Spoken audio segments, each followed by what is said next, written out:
In this video, we'll cover the integrated rate law for a zero-order reaction. Take a look at this particular reaction. A is forming into a product. It's fairly a simple equation.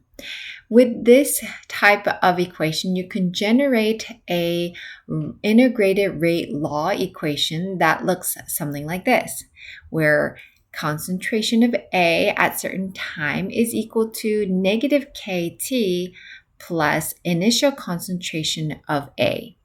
What this relationship is really showing is you're taking a look at the very initial concentration of reactant and how long it takes, so at the time, in order to form a product, or how much leftover the reactant would be.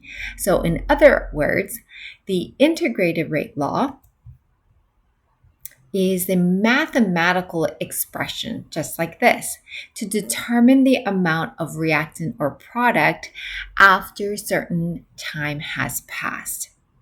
So for this one, I want to label each one component of the integrated rate law equation. The bracket A delta A to the zero, that's the initial reactant concentration. T is the time, that could be seconds, months, days. That's K, that's the rate constant. And lastly, that bracket AT would be the reaction concentration after time T has passed. This particular equation looks a lot like the linear function, and the linear function, we know it as y equals to mx plus b.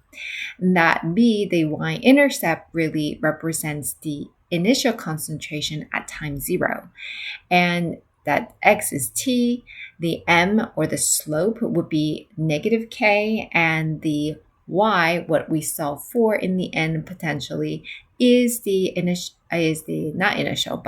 concentration of A at time t.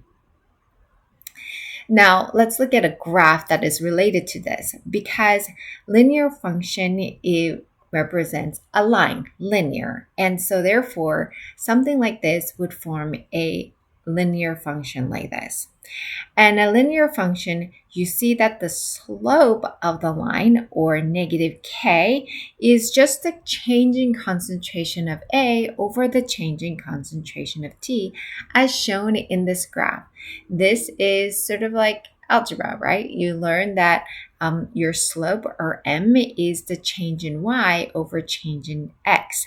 Just like that, this is the change in y, or change in A, and this right here is the change in t, or change in x. In this learning check, it says, use the data plot to graphically estimate the zero-order rate constant for ammonia decomposition at tungsten surface. And it shows the equation and also the graph, and the one in tungsten is linear. So we can draw some conclusion based on this. It's looking for the zero order rate constant, and here this is linear on top of. So we can see how integrated rate law could be very useful in solving this particular problem. We know that the rate, okay, the delta, or negative k, is the slope. So what does that mean? It's the change in ammonia concentration over the change in time will get you to the rate constant, or k. So let's go ahead and find two plots, okay? So I'm going to randomly pick the beginning and the end. So in the beginning, the change would be 0.00828 approximately. So that's 0.0028. That's the beginning right here.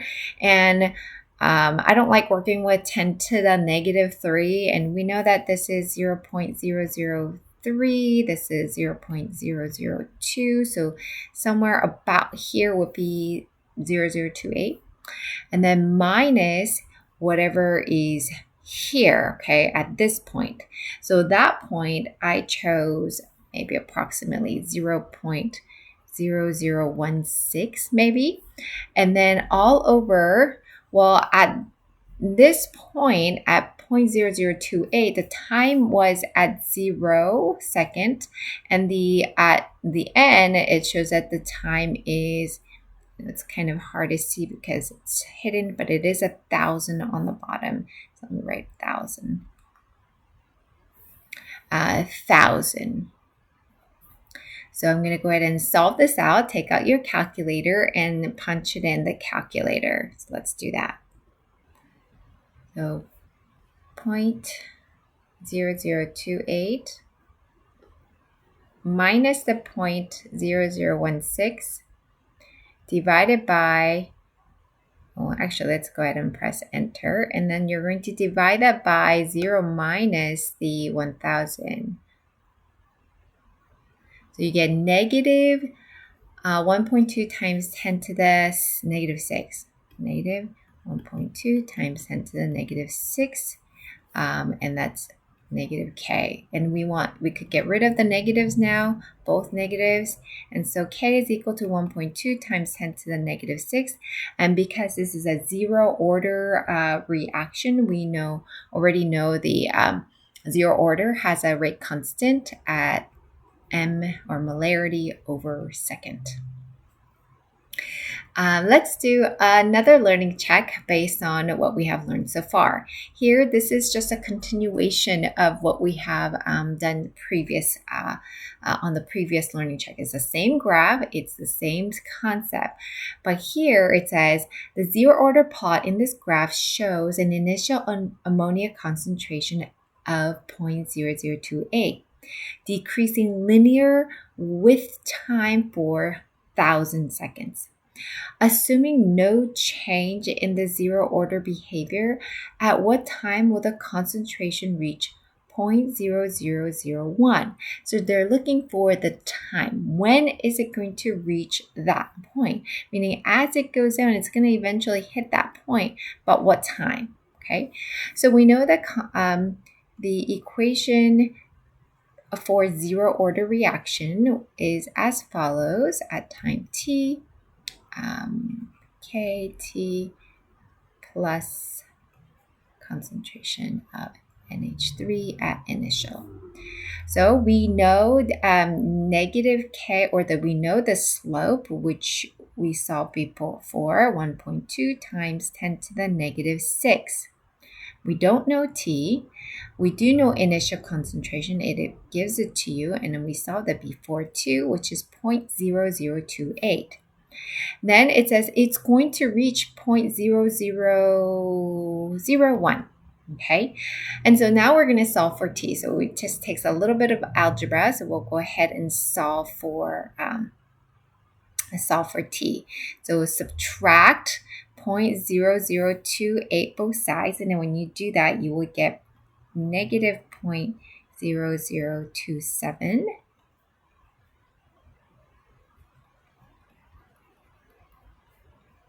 You're going to divide negative 1.2 times 10 to the negative 6 both sides.